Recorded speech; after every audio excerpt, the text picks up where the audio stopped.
Abran su Biblia porque vamos a estar muy listos con la palabra de Dios. Tomen sus lugares, siéntense muy cómodamente porque llegó el momento de nuestra total atención a la palabra de Dios. La atención es muy importante. Acuérdese lo que le dijo Samuel a Saúl, que era mejor la atención que el sacrificio o que lo que nosotros podamos hacer por nuestra propia cuenta. Una de las cosas más maravillosas que nosotros encontramos en la Biblia es que Dios, a través de toda su historia, de hecho, cuando comenzó la creación, estableció una semana profética de 7 días. Porque dice la Biblia que en 6 días hizo la creación y el séptimo día, que dice la Biblia que Dios reposó de toda la obra que había hecho.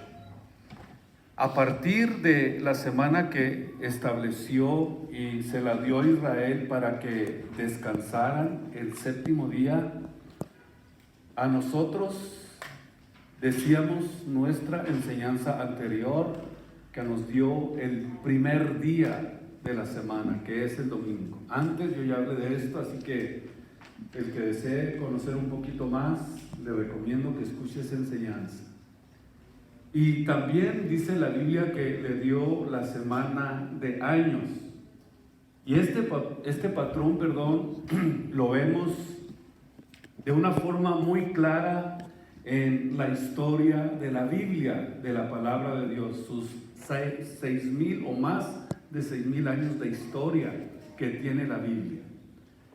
Si nosotros hacemos cuenta, estamos en el año 6,000 de historia, de acuerdo y siguiendo la genealogía histórica de la Biblia, nos da que estamos ya en 6,000 años de historia.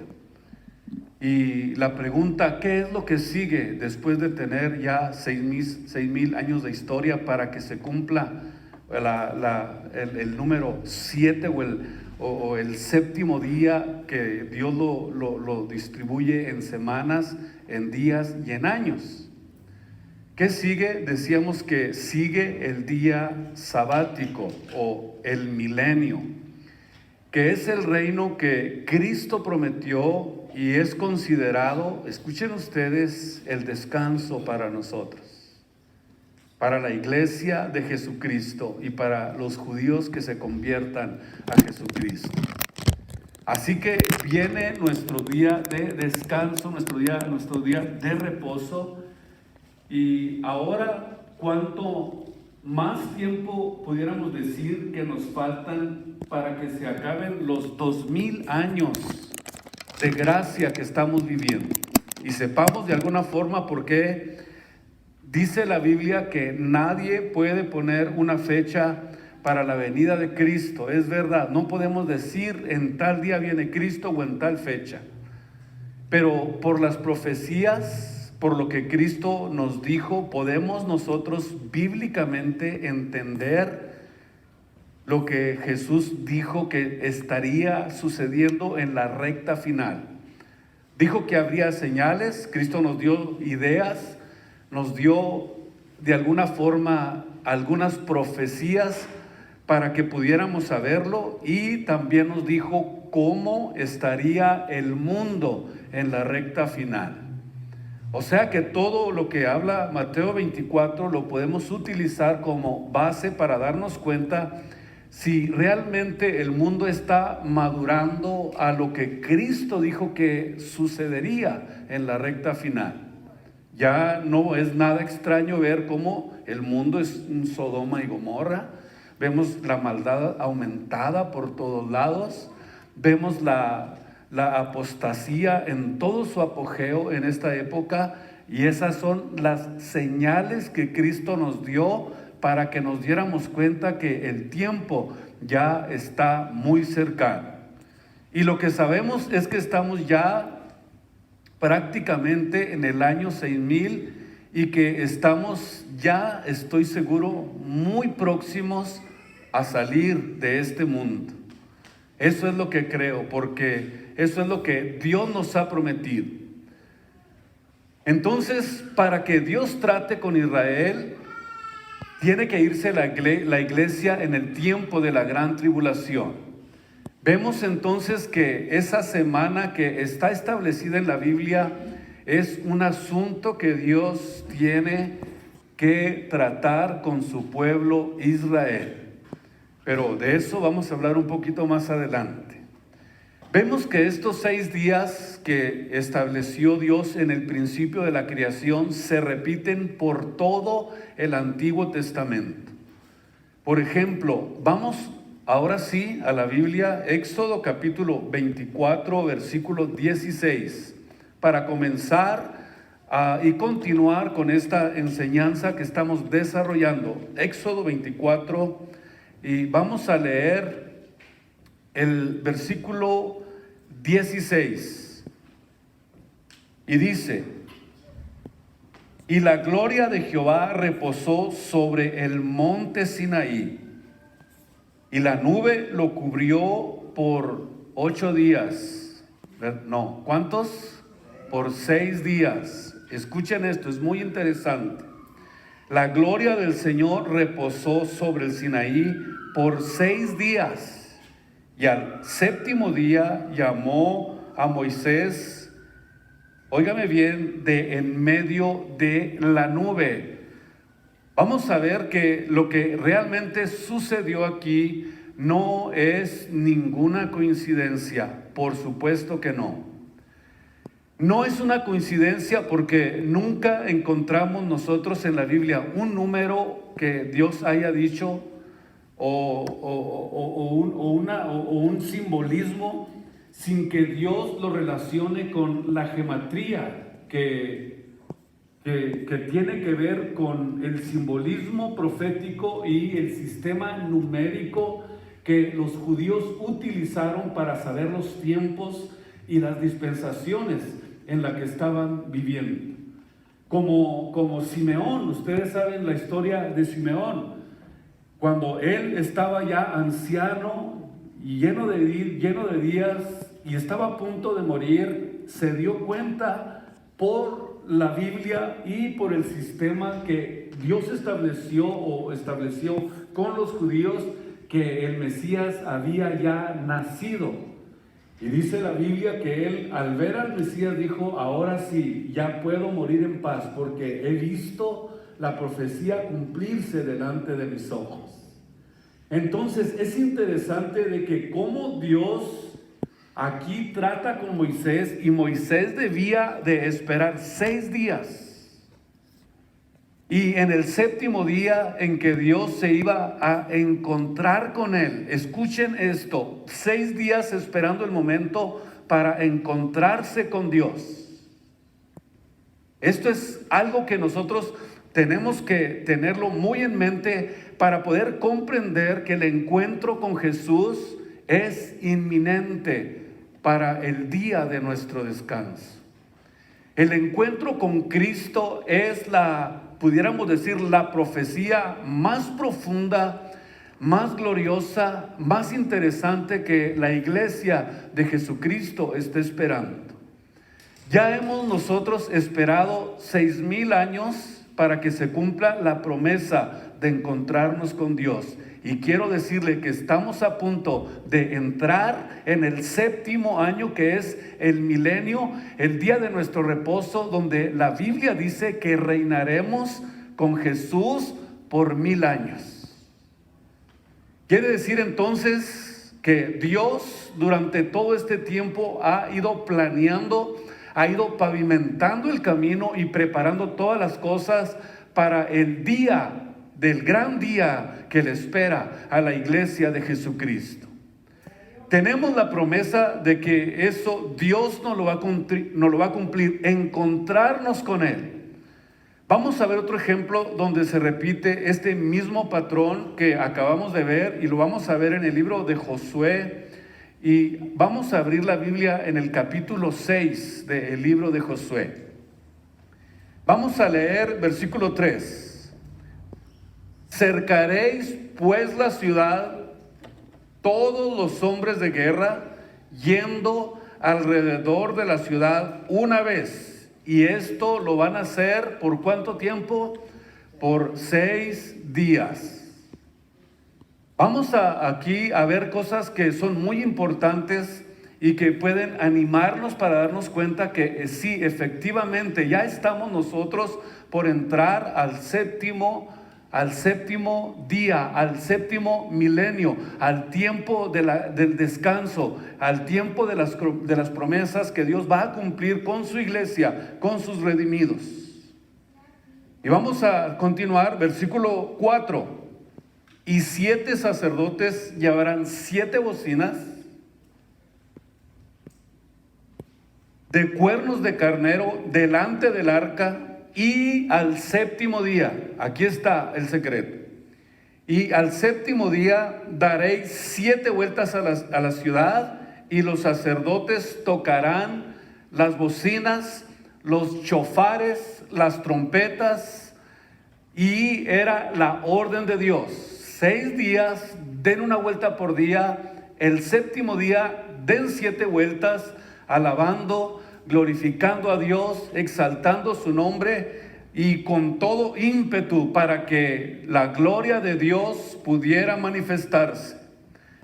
Y en el versículo 5 dice: y cuando tocaren prolongadamente el cuerno de carnero, así que oyereis el sonido de la bocina, todo el pueblo gritará a una voz, y el muro de la ciudad caerá debajo de sí. Escuchen, esto es exactamente lo que Dios quiere que nosotros entendamos. Primero vimos 6 días, llamó Dios a Moisés, le dijo a Dios a Moisés que esperara. Al séptimo día, ahora dice Dios: yo voy a donde tú estás, voy al encuentro contigo. En este caso estamos viendo cómo Dios le ordenó a Josué que hiciera lo mismo.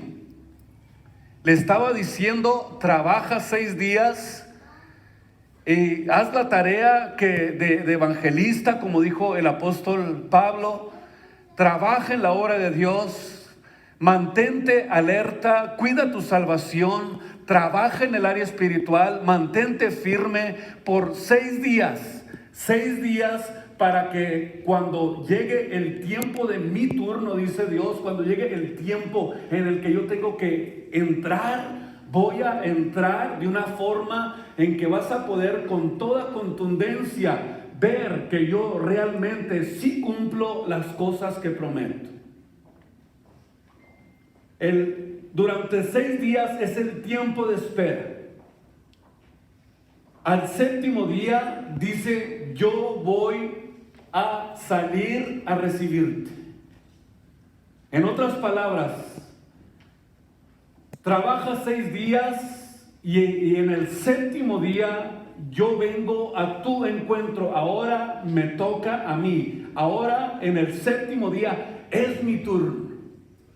Josué acató perfectamente la orden de Dios porque sabía que en el séptimo día Dios haría algo contundente. Cuando digo Dios hace algo contundente, eso quiere decir que Dios toma el control de todas las cosas. Dice Dios: ahora es mi turno, ahora voy yo, ahora me toca a mí. Tú ya hiciste tu parte, ahora Dios promete hacer su parte, y estoy seguro que está a punto Cristo de cumplirnos esa promesa. Pero ¿qué es lo que necesitamos hacer? Necesitamos no desmayar, necesitamos mantenernos, necesitamos no dejar de congregarnos, no dejar de estar en contacto con la Biblia, no dejar de estar en contacto con Dios en ayuno y en oración, para que cuando llegue el momento, para que cuando llegue el día que suene la trompeta de Primera de Tesalonicenses 4, 16 al 17, nosotros estemos perfectamente apercibidos para ese momento. Dice Primera de Tesalonicenses capítulo 4, versículo 16 y versículo 17. Porque el mismo Señor, aquí ya estamos viendo que ahora es del turno de ¿quién? El turno de Dios. Moisés espera 6 días y al séptimo voy a ir a encontrarme contigo. Josué hace esto por 6 días y en el séptimo día es mi turno. En el séptimo día ahora me toca a mí. ¿Qué es lo que nosotros estamos esperando este momento para entrar en el reposo de Dios? O no me digan que no les gusta la idea, que no les gusta esta gran promesa de Dios. Escuchen, porque el mismo Señor, o sea que es mi turno, dice Dios, con voz de arcángel y con trompeta de Dios. ¿Qué va a hacer Dios? Descenderá del cielo y los muertos en Cristo resucitarán primero. Luego nosotros, la iglesia que esté viviendo en la última generación, la iglesia que esté viva, la iglesia que esté alerta, el día que Cristo venga por su iglesia, dice que seremos arrebatados para recibir al Señor en el aire, para estar así para siempre, eternamente delante de nuestro Señor y Salvador. Y dice la Biblia que todos aquellos que logren esto van a poder descansar de todas sus obras. Será quitada toda lágrima, todo llanto, todo clamor, todo dolor, porque el día de nuestra victoria ha llegado. Y después nos vamos a reinar 1000 años con Él. Esto es importantísimo que lo entendamos.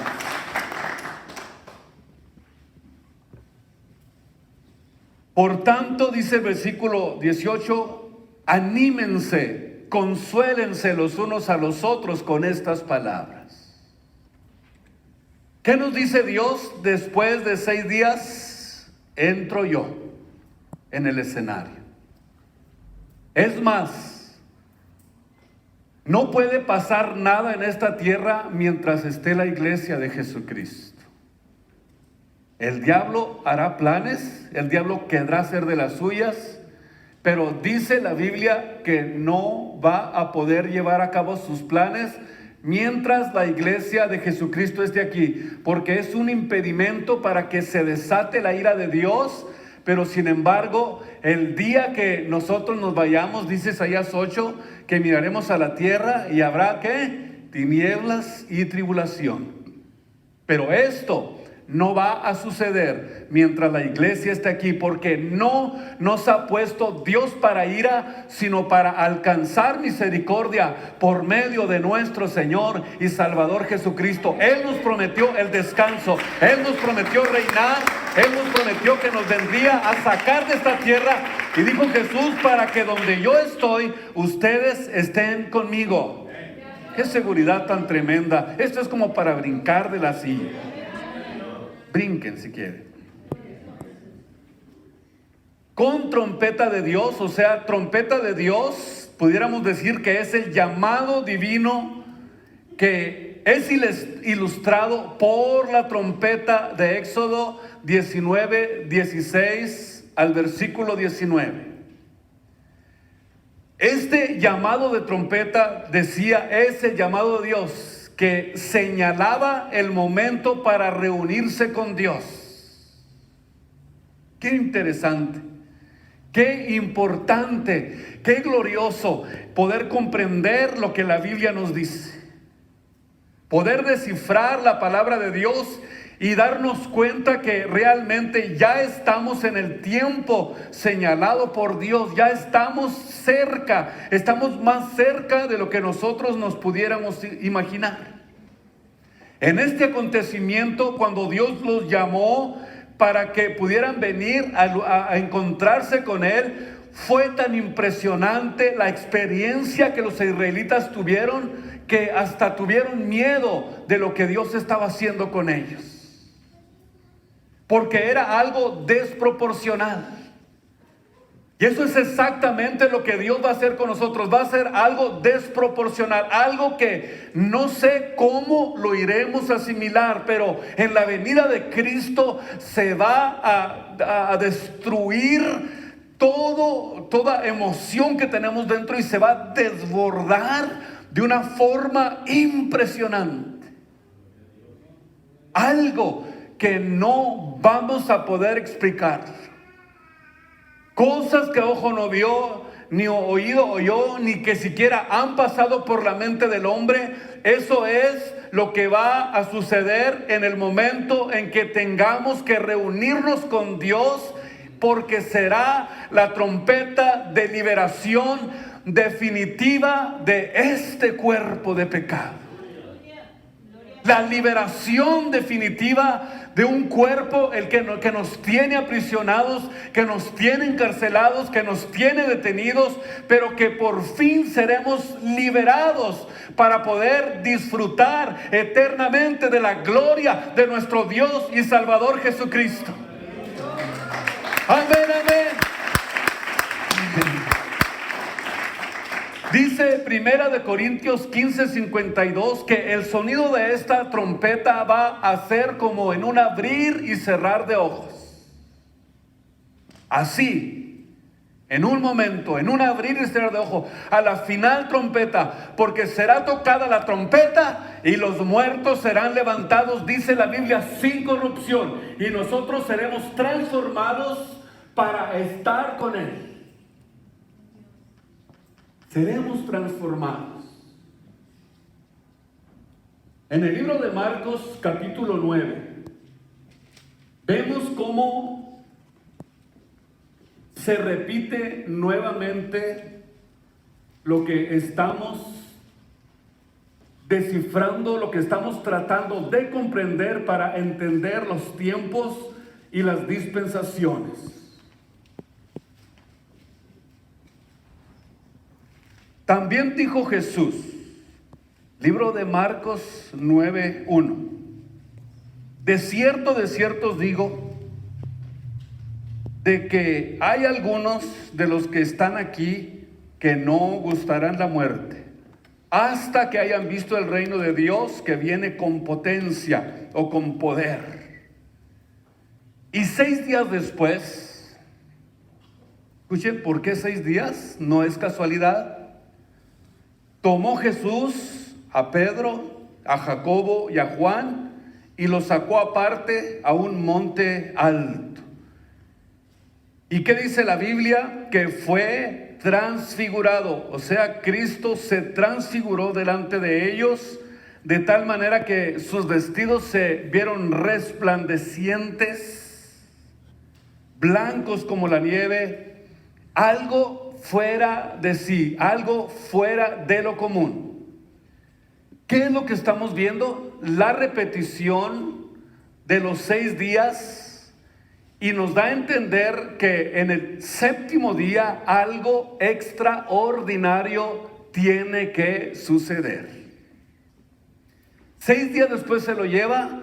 En el 7º día ven algo impresionante en el monte de la transfiguración. ¿Qué significa 6 días? Pero en el 7º día viene algo extraordinario, algo que tiene que ver con la presencia de Dios, algo que tiene que ver con su naturaleza, algo que tiene que ver con el ambiente espiritual en el que nosotros nos estamos creando como hijos de Dios. ¿Qué es lo que viene después del 6º día? Viene algo extraordinario. ¿Qué pasa después de 6,000 años? Viene algo extraordinario. Viene algo sublime. Viene algo que solamente tiene que ver con la intervención de Dios personalmente, porque el mismo Señor no va a enviar a nadie, sino que el mismo Señor viene a hacer algo extraordinario con su iglesia. Viene a hacer algo que no es común. Viene a hacer algo que va precisamente a transformar completamente nuestras vidas, nuestros cuerpos, nuestras mentes, nuestras habilidades y todo, absolutamente todo. Dice la Biblia que ahora, 1 de Juan 3:2, somos hijos de Dios, pero aún no se ha manifestado lo que hemos de ser. Pero sabemos que cuando Él apareciere, seremos semejantes a Él y le veremos tal y como Él es. Dígame, ¿no es esto algo extraordinario?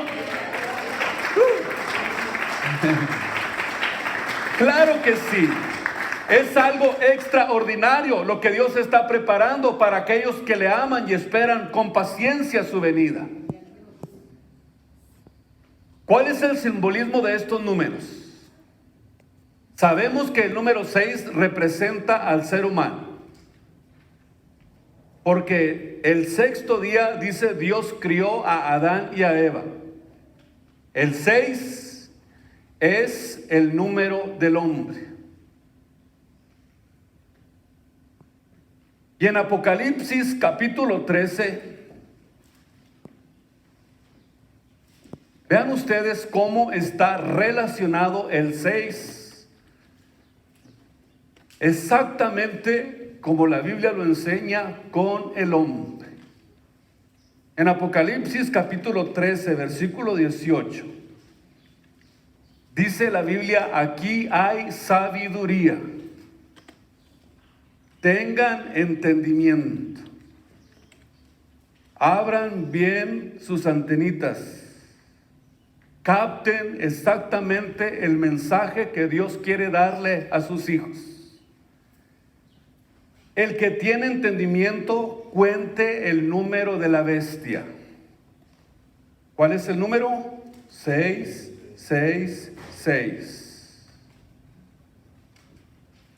Se le relaciona al enemigo póstumo de Dios, o sea, al anticristo, y se le une con 3 números: 666. ¿Por qué? Si el 6 es el número del hombre y el 3 habla de la santidad de Dios, Apocalipsis 4:8, donde dice que Dios es, ¿qué? Santo, santo, santo.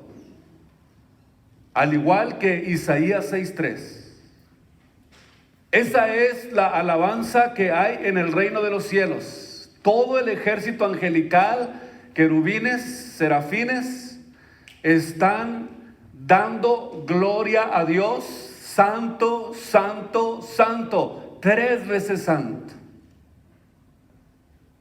Entonces, si simboliza la santidad y la exaltación a Dios, 3 veces santo, significa entonces que Dios es exaltado por su santidad en esta triple expresión.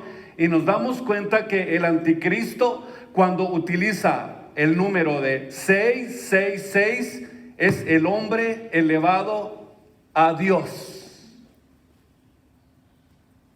O sea, 666 es la exaltación del anticristo queriéndose hacer como Dios. Y la Biblia lo enseña. Aquí está la palabra de Dios, la que nos lo muestra. Segunda de Tesalonicenses, capítulo 2. Vean ustedes de qué manera la Biblia nos lo revela y nos lo enseña. Versículo 3 dice: no os engañe en ninguna manera, porque no vendrá sin que antes venga o antes esté aquí la apostasía. Escuchen aquí: y se manifieste el hombre de pecado, el hijo de perdición. ¿Quién es? El anticristo. Antes de que se manifieste este hombre de pecado, antes de que llegue y tome este lugar, primero tiene que haber apostasía. primero tiene que haber muchas de las señales que Cristo dijo que sucederían antes de su venida. Pero escuchen esto, versículo 4, oponiéndose y levantándose contra todo lo que se llama Dios. Y no para ahí, sino que también está en contra de todo lo que se adore y que no sea a Él.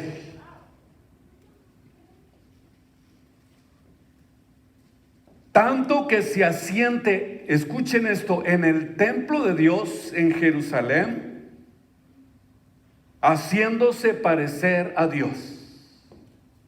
Aquí vemos entonces la exaltación del hombre queriéndose hacer como Dios. Ahora entendemos. Oponiéndose y levantándose contra todo lo que se llama Dios o que se adora, de tal manera que se asiente en el templo de Dios como Dios, haciéndose parecer Dios. Versículo 5, no os acordéis que cuando estaba todavía con ustedes, dice Pablo, yo les decía esto. Versículo 7, porque ya está obrando el misterio de iniquidad, solamente se está esperando que sea quitado de en medio lo que les está impidiendo. ¿Qué es lo que impide que Satanás haga esto? Que levante a un hombre y lo quiera hacerse, levantarlo como un Dios. Lo que lo está impidiendo es la iglesia, porque dice la Biblia que ni las puertas del infierno pueden prevalecer contra la iglesia de Jesucristo. Aquel inicuo, versículo 9, cuyo advenimiento es según operación de Satanás con grande potencia, con milagros y señales mentirosos. O sea que este levantamiento que se está viendo de milagros y prodigios es un prototipo de lo que realmente viene a ser el anticristo. Yo cuando veo a alguien que dice, venga, porque va a haber prodigios, señales y milagros, va a haber un servicio, y le digo, ¿y cómo sabes que Dios va a hacer milagros? Santo el nombre de Jesús. ¿Lo vas a obligar o qué? Gloria a Dios. Aleluya. ¿O lo vas a mover a tu antojo? Dios hace un milagro, por favor, porque es un servicio de prodigios y milagros. Qué falta de entendimiento y de sabiduría. No es así como Dios trabaja. El milagro más grande es la salvación, la predicación del evangelio. ¿Por qué no dicen vengan a oír la palabra del Dios vivo, el evangelio puro de Jesucristo? A oír la palabra de Dios. No, porque eso no es tan atractivo. Es mejor llamar la atención. Venga, si quiere dientes de oro, aquí se los va a hacer el Señor. Mintiendo, porque no es lo que la Biblia enseña. Entonces dice la Biblia que este hombre que se exalta al nivel de Dios, haciéndose creer Dios y demandando adoración, realizará actos portentosos que usará como evidencia del poder sobrenatural que posee, pero no es poder de Él, es una concesión de Dios, y no va a poder ejercer su poder mientras nosotros estemos aquí en la tierra. Pero vemos aquí que todos los aspectos de su operación serán engañosos, y su estrategia será para seducir al mundo, para que se le adore a Él. Decíamos, Apocalipsis capítulo 13, versículo 14, va a demandar adoración a Él. Dice que hará grandes señales de tal manera que aún va a hacer descender fuego del cielo a la tierra delante de los hombres. Y como los hombres han visto muchos poderosos, milagrosos, wow, se van a quedar sorprendidos. ¿Quién como la bestia?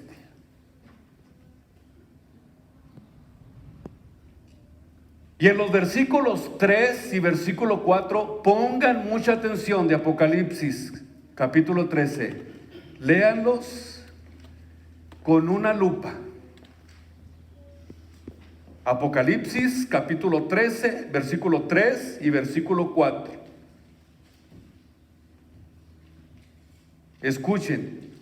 Y vi una de sus cabezas como herida de muerte, y la llaga de su muerte fue curada. Y se maravilló toda la tierra en pos de la bestia.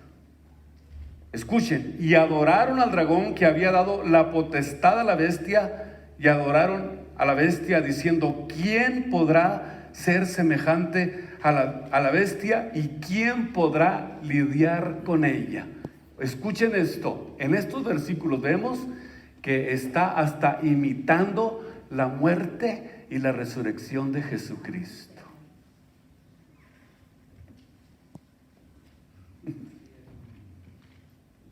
Las personas del mundo, dice la Biblia, se van a quedar atónitas, maravilladas, fascinadas al ver que el anticristo parece levantarse de los muertos y hará que el mundo lo siga sin siquiera, escuchen esto, sin siquiera cuestionar su origen.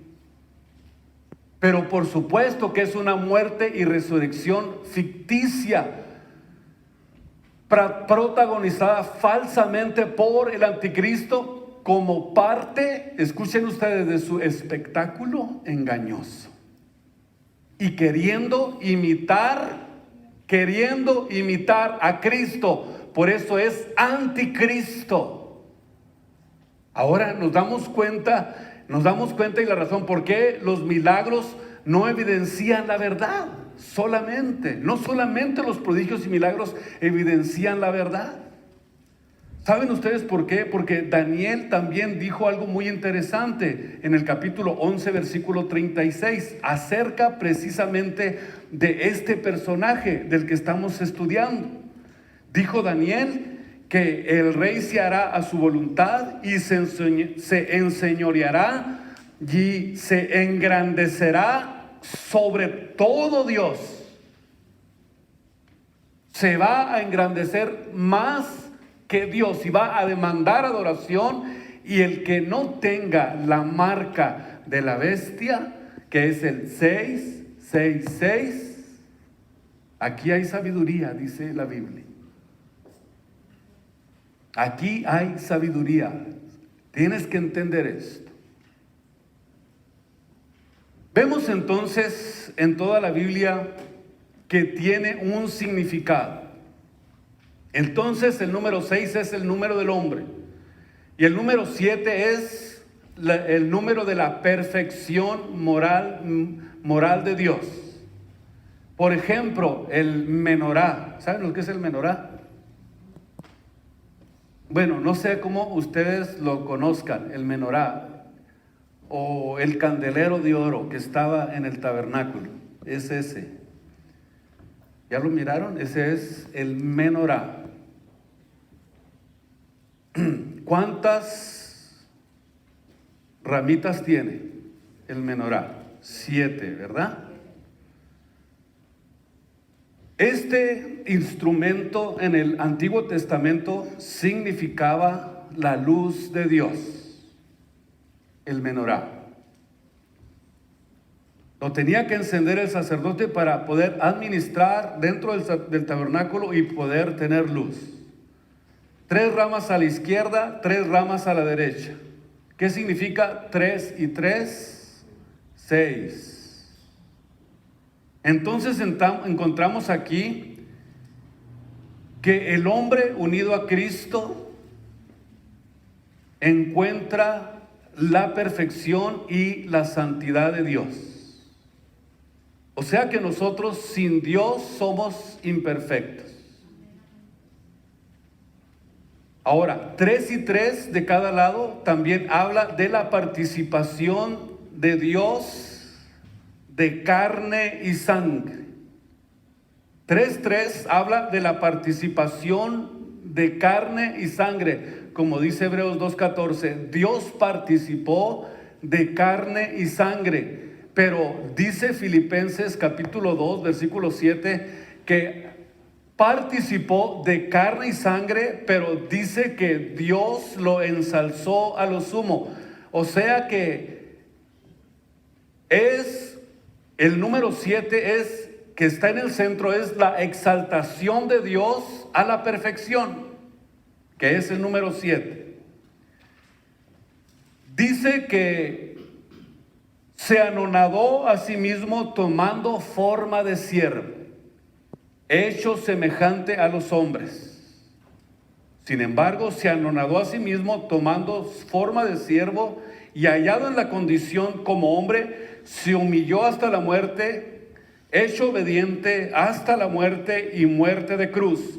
Por lo tanto, Dios le ensalzó a lo sumo y dióle un nombre que es sobre todo nombre, para que en el nombre de Jesús se doble toda rodilla de los que están en los cielos, de los que están en la tierra y de los que están debajo de la tierra. La participación humana de Cristo, y habiendo hecho, óigame bien, la obra de redención, hizo la perfección. Y fue exaltado, dice la Biblia, hasta lo sumo, siendo obediente hasta la muerte y muerte de cruz, el cual es la cabeza, dice la Biblia, de todo principado y potestad. Participó de carne y sangre. 3:3, en los lados es elevado a la perfección. Por eso tuvo que morir Cristo a los 33 años. Por eso tuvo que morir a los 33 años Jesús. ¿Cuál es la razón de que Cristo haya tenido que morir a los 33 años? Porque dice el Salmo 16:10 y Hechos 2:27, no permitirás que tu santo vea corrupción. O sea, Cristo como hombre no debería o no debía de experimentar el desgaste físico. Porque a los 33 años Él es el máximo de la flor de la vida. Llegas a los 33 años y a los 34 el cuerpo comienza a experimentar el desgaste físico, o sea, el desgaste celular.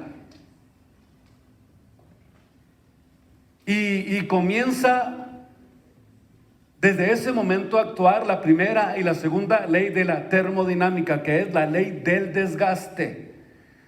Y no podía morir ni a los 32, ni tampoco a los 34.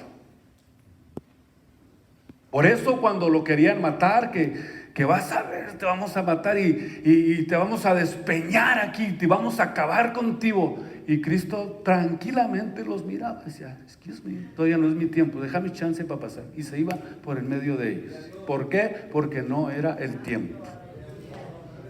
¿Cuál era el tiempo? Tenía que entregar toda su vida y tenía que entregarla en la plenitud de su vida. Si se pasaba a los 34, a lo mejor ya iban a empezar a salirle canas. No debería de experimentar corrupción. ¿Corrupción qué es? Desgaste físico. Tenía que morir a esa edad. Así que entendemos ahora la razón por la que Cristo ofreció el sacrificio perfecto. Si hubiera sido a los 34 años, yo hubiera sido un sacrificio imperfecto. Y dice, termina este versículo, que tampoco podía quedarse en la tumba. Increíble lo que la Biblia nos enseña. Entonces entendemos por el menorá 3 y 3, el número del hombre unido a Cristo, es donde vamos nosotros a poder alcanzar la perfección.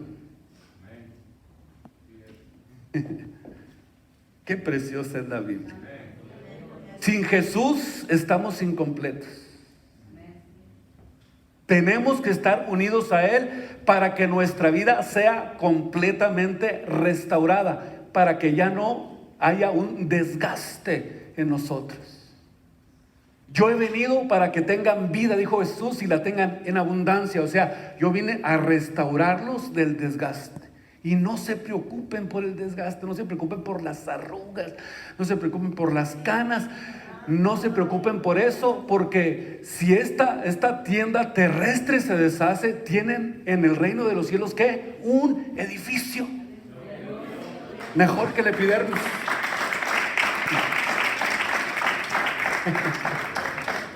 No se puede comparar lo que está esperándole a la iglesia de Dios. Desde que nosotros nos convertimos a Cristo, dice la Biblia que nos convertimos en la luz del mundo. Y somos la iglesia, la única luz que hay en este mundo. Somos la única luz. Y por último, quiero leerles una porción que el apóstol Pedro escribió en 2 de Pedro capítulo 3, versículo 10. Porque aquí es precisamente donde estamos comprendiendo esto para poder comprender lo que Dios está enseñando. Si alguno se desespera o si oyen decir, pues desde que están diciendo que Cristo viene, el apóstol Pedro nos tiene la respuesta. Segunda de Pedro 3:10. Mas el día del Señor vendrá como ladrón en la noche. Bueno, vamos a leer del versículo 9, mejor, está bonito. El Señor no tarda su promesa, como algunos la tienen por tardanza, sino que es paciente para con nosotros, no queriendo que ninguno se pierda, que nadie perezca, sino que todos procedan a un fiel arrepentimiento. No te desanimes, no te desalientes. Si oyes a alguien decir eso, dile, se me hace que no conoces la Biblia, el que se quiera desalentar. Mas el día del Señor vendrá como ladrón en la noche, en la cual los cielos pasarán con gran estruendo, y los elementos ardiendo serán deshechos, y la tierra y las obras que en ellas hay serán quemadas. Pues como todas estas cosas han de ser deshechas, ¿qué tales conviene que nosotros estemos en santas y pías conversaciones, esperando y apresurándonos para la venida del Señor, en el cual los cielos serán encendidos, serán deshechos y los elementos serán abrasados y se fundirán? Bien que esperamos cielos nuevos y tierra nueva según sus promesas, en la cual mora la justicia. Versículo 14, por lo cual, oh amados, estando en esperanza de estas cosas, procurad con diligencia que seáis hallados de Él sin mácula y sin represión, en paz. Y tened por suma salud la paciencia de nuestro Señor, como también nuestro amado Pablo, según la sabiduría que Dios le ha entregado. No se desalienten, no se desaniman. Si piensas que Cristo no ha venido y se ha tardado, ¿saben por qué muchos piensan eso? Porque no han hecho un cálculo y no pueden entender que no puede venir hasta que no termine con la época de la gracia, que es la época de la iglesia, que son 2000 años, y esto se lo voy a explicar el próximo jueves, porque vamos a hablar de los 2 días de Oseas. Pónganse de pie. ¿Saben que hay una profecía de 2 días? Bueno, si quieren aprender más, yo les invito este próximo jueves que vengan. Ahí donde se encuentran, ¿qué le parece si le damos gracias a Dios? Porque la Biblia, oh Dios, es el alimento más precioso, más nutritivo que puede existir para nuestra alma y para nuestro espíritu, para nuestro ánimo, para seguir adelante. No me había fijado que ya es un poquito tarde. Ojalá no se hayan cansado. Ahí donde están, ¿por qué no le